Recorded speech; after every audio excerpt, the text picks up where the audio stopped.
L'ancien président nigérian Olusegun Obasanjo vient de lancer une initiative baptisée Zero Hunger Strategic Review 2030.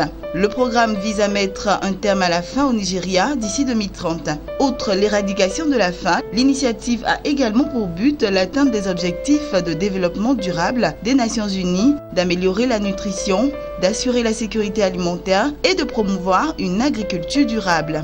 Le programme se déroulera initialement dans 4 des États du Nigeria. Cette phase pilote durera 5 ans et bénéficiera de l'appui technique de l'Institut international pour l'agriculture tropicale. Dans une seconde phase, le programme s'étendra à 8 autres États d'ici janvier 2019, puis à tous les 36 États de la nation avant janvier 2021. Une monnaie numérique pour faciliter les échanges et l'intégration économique, c'est ce que justifie l'idée d'avoir une version numérique du CFA. L'e-CFA sera disponible avant la fin de cette année 2017 et le Sénégal sera le premier pays à le tester. L'e-CFA sera émis par la Banque régionale de marché BRM, conformément à la régulation sur la monnaie électronique. Elle sera éditée par la Banque centrale des États de l'Afrique de l'Ouest, BCAO, avec pour ambition de faciliter les échanges et l'intégration économique dans un monde de plus en plus soumis à la révolution des TIC.